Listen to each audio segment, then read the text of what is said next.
So good afternoon guys, my name is MD Shameer और आप सभी का स्वागत है मेरे channel study English with Sameer के ऊपर।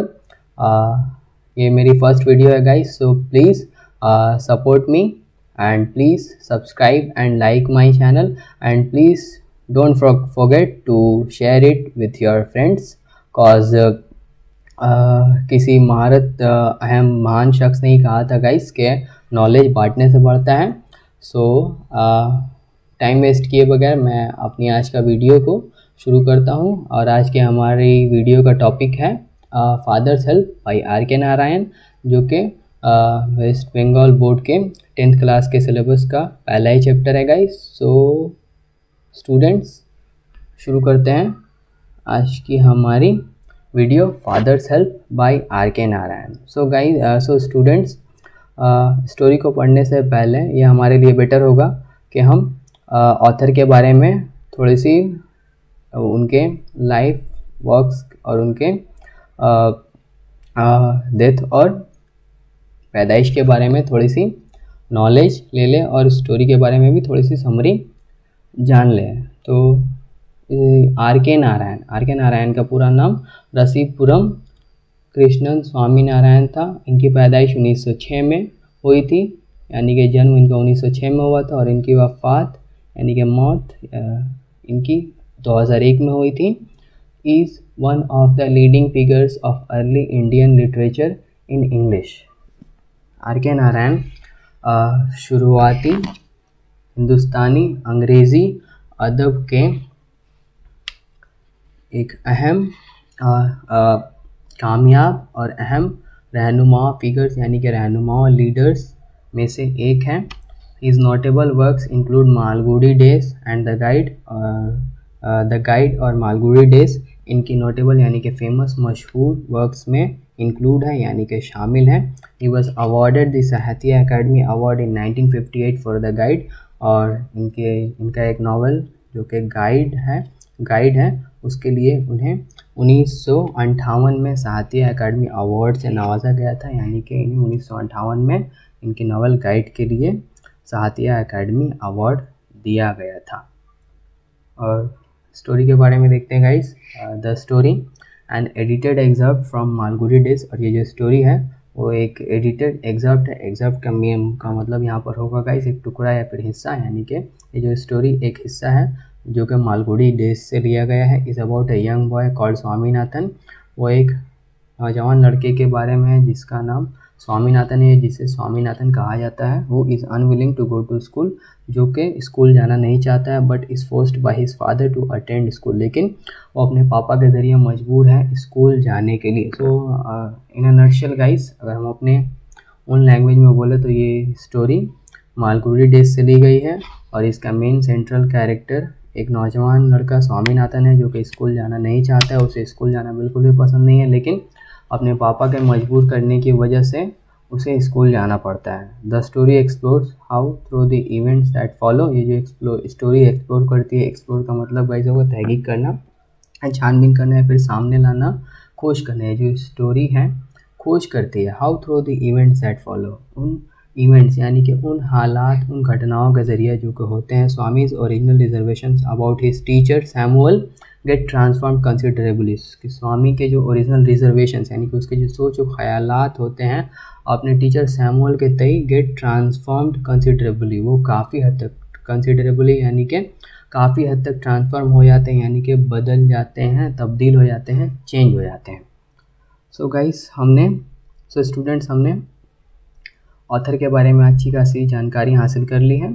सो अभी हम अपने स्टोरी को स्टार्ट कर सकते हैं। Unit 1। Lying in bed Swami realized with a shudder that it was Monday morning. Bed पर लेटे लेटे स्वामी को ये रियलाइज़ होता है यानी कि एहसास होता है विद अ शडर। शडर के साथ, यानी शडर का मतलब होगा गाइस, मैं ये एक बात आपको पहले सजेस्ट करना चाहूँगा गाइस कि उम्मीद है कि स्टूडेंट्स आप अपने बुक्स के साथ बैठे होंगे और आपने एक पेंसिल भी आपके हाथ में होगा। और सो आपके लिए बेटर होगा गाइस कि स्टूडेंट्स कि आप वर्ड्स के मीनिंग्स को अच्छे से लिख लें, और क्योंकि वर्ड के मीनिंग्स को जाने बगैर आप स्टोरी को बेहतर तरीके से नहीं जान पाएंगे। Students will not be able to understand the story well and completely before without knowing the meanings of some important words. So be careful, students. So lying in bed, Swami realized with a shudder that it was Monday morning. Bed पे लेटे लेटे स्वामी को यह एहसास होता है एक शडर के साथ। शडर का मतलब होता है कपकपी के साथ या थरथराहट के साथ।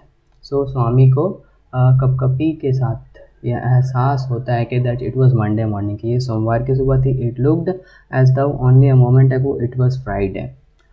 ऐसा लग रहा था कि एक लम्हा, एक मोमेंट पहले ही तो फ्राइडे था। ऑलरेडी मंडे वाज हेयर, और सोमवार आ गया। He hope he didn't have to go to school. उसने ये उम्मीद की, स्वामी ने, कि उसे स्कूल जाना ना पड़े। At 9 o'clock Swaminathan wailed, I have a headache.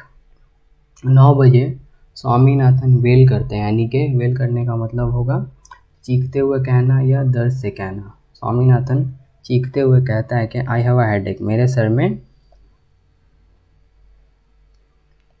दर्द है। Mother generously suggested that Swami might stay at home. तो उसकी माँ बहुत ही दरियादिली से, रहमदिली से कहती है कि स्वामी को घर में ही रहना चाहिए। स्टूडेंट्स, आप समझ सकते हैं कि माएँ कितनी रहमदिल होती है अपने बच्चों की तरफ। तो एक आम टिपिकल मदर की तरह स्वामी की भी मदर बहुत ही रहमदिल है, और वो स्वामी को घर पर रहने का मशवरा देती है।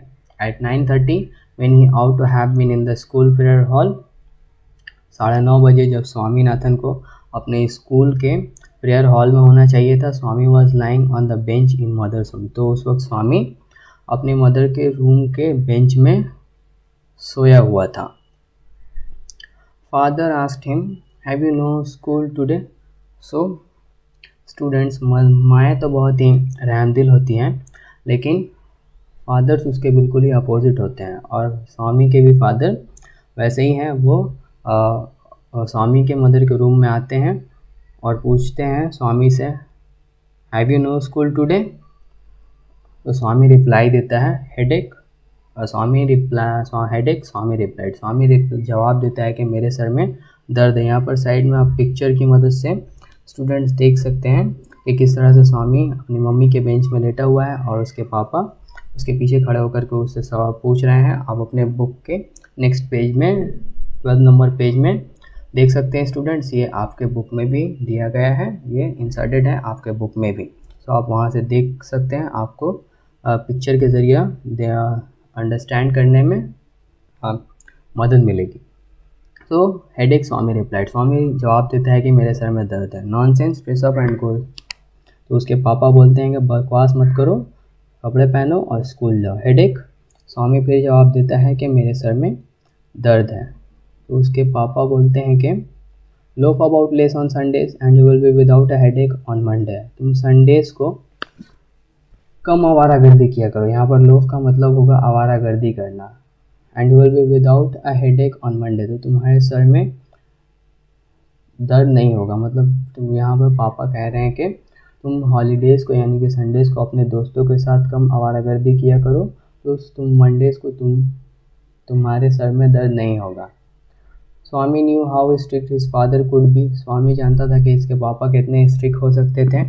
सो ही चेंज्ड हिज टैक्टिक्स। तो स्वामी ने अपना बहाना यानी अपनी टैक्टिक्स, अपना बहाना, अपना चाल ही बदल दिया और बोला, I can go so late to the class, के मैं क्लास में इतनी देर से नहीं जा सकता हूँ। सो इतनी देर से आप समझ सकते हैं स्टूडेंट्स के स्वामी स्कूल जाने से बचने के लिए सिर्फ और सिर्फ बहाना बना रहा था। पहले वो सर दर्द का बहाना बनाता है, और जब वो सर दर्द का बहाना काम नहीं करता है तो स्वामी फिर दूसरा बहाना बनाता है कि मैं इतनी लेट स्कूल नहीं जा सकता हूँ। तो पापा उसे क्या रिप्लाई करते हैं देखते हैं। You will have to, it is your own fault. तो पापा उसे रिप्लाई करते हैं कि तुम्हें जाना पड़ेगा, ये तुम्हारी अपनी गलती है। तो स्वामी कहता है कि what will the teacher think if I go so late. Sir, teacher क्या सोचेंगे अगर मैं इतने लेट से क्लास में गया? तो tell him you had a headache and so are late. बोल देना कि तुम्हारे सर में दर्द था इसीलिए इतनी देर हो गई आने में। He will scold me if I से सो। तो स्वामी कहता है कि मेरे टीचर मुझे डांटेंगे अगर मैं ऐसा कहूँगा तो। Will he, let us see what is his name. तो उसके पापा बोलते हैं क्या सच में, और डांटेंगे। लेट अस सी, देखते हैं व्हाट इज हिज नेम, उसका नाम क्या है। सैमुअल। स्वामी कहता है कि उस टीचर का नाम सैमुअल है। Does he always scold the student. तो उसके पापा कहते हैं कि क्या वो हमेशा स्टूडेंट्स को इसी तरह से डांटता है। तो स्वामी कहता है कि he is a very angry man, वो काफ़ी गुस्से वाला शख्स है। He is specially angry with boys who come in late, वो ख़ास तौर पर उन्हीं बच्चों के साथ गुस्सा करता है जो लेट से आते हैं। I wouldn't like to go late to Samuel's class, मैं सैमुअल की क्लास में देर से जाना पसंद नहीं करूँगा। तो यहाँ पर स्टूडेंट्स असल में सैमुअल स्टूडेंट्स जो लेट से जाते हैं बच्चों उनको स्कोल्ड करता है या नहीं। असल में स्वामी जैसा डिस्क्रिप्शन दे रहा है अपने पापा को सैमुअल के बारे में वो सही है या नहीं, ये तो अभी कंफर्म नहीं है। इसका पता जब हम यूनिट 2 पढ़ेंगे तो हमें पता चलेगा guys. So wait for the unit 2। यहाँ पर इस लाइन में अगर स्वामी यही कहना चाह रहा है कि सैमुअल एक बहुत ही गुस्से वाला टीचर है और जो बच्चे देर से क्लास में जाते हैं वो उनके साथ बहुत ज़्यादा गुस्सा करता है, इसलिए स्वामी सैमुअल की क्लास में देर से जाना नहीं चाहता है। इन शॉर्ट वो ये कहना चाह रहा है कि वह आज स्कूल जाना नहीं चाहता है। सो पापा कहते हैं कि वो if he is so angry why not tell your head master about it. तो उसके पापा बोलते हैं कि अगर वो इतना ही गुस्सा करता है तो तुम अपने हेड मास्टर को इसके बारे में क्यों नहीं कहते हो। They say that even the head master is afraid of him.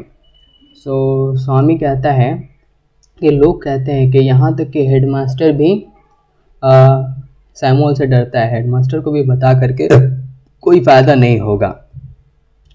So students, यहाँ पर ये हमारी वीडियो का ख़ात्मा होता है, यहाँ पर ये हमारा वीडियो ख़त्म होता है। नीचे में कुछ कॉम्प्रिहेंशन एक्सरसाइज दिए गए हैं, उम्मीद है कि आप इसे खुद से करेंगे और स्टूडेंट्स बेटर होगा कि आप मुझे आंसर्स 1 2 या 1 बाई नेम नंबर्स के साथ मुझे कमेंट सेक्शंस में मुझे आंसर दें।